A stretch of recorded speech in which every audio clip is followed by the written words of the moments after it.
Breaking news తెలంగాణలో కొత్త ration కార్డులకు సంబంధించి కొంత గందరగోళం కనిపిస్తుంది. ఇప్పటికే ప్రజలంతా పెద్ద ఎత్తున ప్రజాపాలనలో కొత్త రేషన్ కార్డుల కోసం దరఖాస్తులు చేసుకున్నారు. ఆ తర్వాత మళ్ళీ మీ సేవా కేంద్రాల్లో దరఖాస్తులు స్వీకరిస్తున్నారు అంటూ వార్తలు రావడంతో ప్రజలందరూ పెద్ద ఎత్తున మీ సేవా కేంద్రాలకు వెళ్లారు. అక్కడ దరఖాస్తులు స్వీకరించకపోవడంతో మళ్ళీ గందరగోళానికి గురయ్యారు. అదే సమయంలో ఎమ్మెల్సీ ఎన్నికలు ఉండటంతో ఈసీ ఆదేశాలు జారీ చేసింది. కొత్త రేషన్ కార్డులు జారీని ఎమ్మెల్సీ ఎన్నికలు అయ్యేంత వరకు ఉండకపోవచ్చు అంటూ మళ్ళీ ప్రచారం జరగడంతో ప్రజలందరూ కూడా పెద్ద ఎత్తున గందరగోళానికి గురయ్యారు.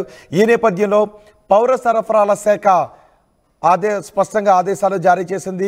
మీ సేవా కేంద్రాల ద్వారా ఎటువంటి రేషన్ కార్డుల కోసం ఎటువంటి దరఖాస్తులు స్వీకరించడం లేదు అని క్లారిటీ ఇచ్చింది. కానీ ఇప్పటికే రేషన్ కార్డులతోనే ప్రతి సంక్షేమ పథకము ముడిపడి ఉండటంతో ప్రజలు రేషన్ కార్డుల కోసం పెద్ద ఎత్తున జారీ చేసుకున్నారు. కొన్ని సంవత్సరాల నుంచి కొత్త రేషన్ కార్డులు జారీ చేయకపోవడంతో సంక్షేమ పథకాలు అందవు అనే భయంతో రేషన్ కార్డులకు అప్లై చేసుకున్నారు. అంతేకాదు రేషన్ కార్డులో కొత్తగా పేర్లు యాడ్ చేయడానికి, పేర్లు మార్పు చేయడానికి వీటికి సంబంధించి కూడా పెద్ద ఎత్తున అప్లికేషన్లు పెట్టుకున్నారు. ఇప్పుడు రేషన్ కార్డులను పరిశీలించే ప్రక్రియ ప్రారంభమవుతోంది. రేషన్ కార్డుల జారీ ప్రక్రియ ప్రారంభించాలని ప్రభుత్వం నిర్ణయించింది. మొన్న జనవరి 26వ తారీఖు నుంచి 4 కొత్త పథకాలకు ప్రభుత్వం శ్రీకారం చుట్టింది. 4 కొత్త పథకాలను ప్రారంభించడానికి అందులో రేషన్ కార్డుల జారీ ప్రక్రియ ఒకటి. అయితే ఇప్పటికే ప్రజలు ప్రజాపాలనలో రేషన్ కార్డుల కోసం దరఖాస్తు చేసుకున్నారు. మళ్ళీ ఇప్పుడు మీ సేవా కేంద్రాల్లో రేషన్ కార్డులు జారీ చేసుకోవాలి అంటూ ఆదేశాలు వచ్చాయి అంటూ వార్తలు రావడంతో అందరూ ఒక్కసారిగా గందరగోళానికి గురయ్యారు. ఇటు ఎన్నికల కమిషన్ కూడా దీనిపై స్పందించింది. మాకు ప్రభుత్వం నుంచి, పౌర సరఫరాల శాఖ నుంచి ఎటువంటి సమాచారం రాలేదు, మేము ఎటువంటి ఆదేశాలు జారీ చేయలేదు కొత్త రేషన్ కార్డుల జారీకి సంబంధించి అంటూ ఎన్నికల కమిషన్ ఒక ప్రకటన చేయడంతో ఇప్పుడు మళ్ళీ గందరగోళం చోటు చేసుకుంది. అసలు రేషన్ కార్డుల జారీ ప్రక్రియ జరుగుతుందా? ప్రజాపాలనలో ఇచ్చిన రేషన్ కార్డు దరఖాస్తులు సరిపోతాయా, లేక మరోసారి మీ సేవా కేంద్రాల్లో దరఖాస్తులు చేసుకోవాలంటూ ప్రజల్లో ఒక అయోమయం చోటు చేసుకుంది. అయితే దీనిపైన పౌర సరఫరాల శాఖ ఇప్పుడు ఒక వివరణ ఇచ్చింది. గతంలో ప్రజాపాలనలో దరఖాస్తు చేసుకున్న దరఖాస్తులు సరిపోతాయి కాబట్టి ప్రజలెవరూ ఆందోళనకు గురి కావాల్సిన అవసరం లేదు, గందరగోళం గురి కావాల్సిన అవసరం లేదు అని చెప్పింది. ప్రజాపాలనలో చేసుకున్న దరఖాస్తులు సరిపోతాయి, అయితే వాటిలో చిన్న చిన్న మార్పులు ఉన్నాయి కాబట్టి వాటికి సంబంధించి మాత్రమే కొన్ని ఆదేశాలు జారీ చేస్తామని చెప్తున్నారు.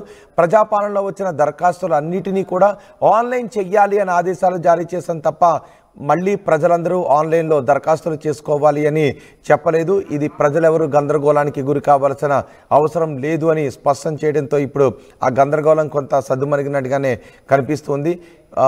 తెలంగాణలో కొత్త రేషన్ కార్డుల కోసం ప్రజలు ఎప్పటి నుంచి ఎదురు చూస్తూ ఉన్నారు. కొత్త రేషన్ కార్డుల్లో పేర్ల మార్పులు, కొత్తగా మెంబర్స్ యాడ్ చేయడానికి వీటన్నిటి ప్రక్రియ ఎప్పుడు ప్రారంభమవుతుందని ఎదురు చూస్తున్నారు.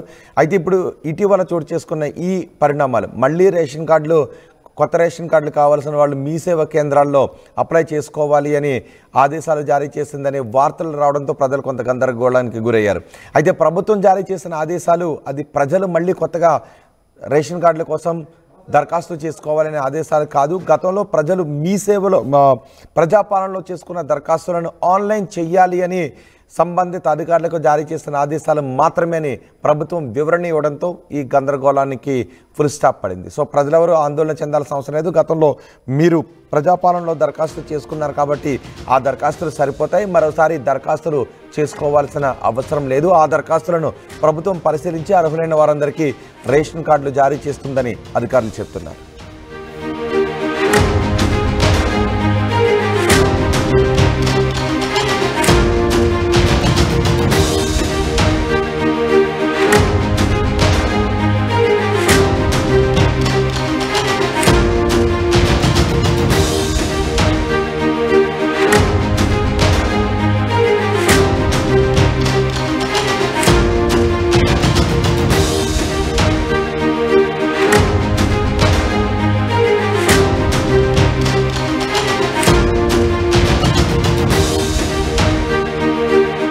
ఆర్టీవీ యాప్ వార్తల్ని క్షణాల్లో చదివే అవకాశం ఉంటుంది. ఒక న్యూస్ పేపర్, ఒక టెలివిజన్ ఛానల్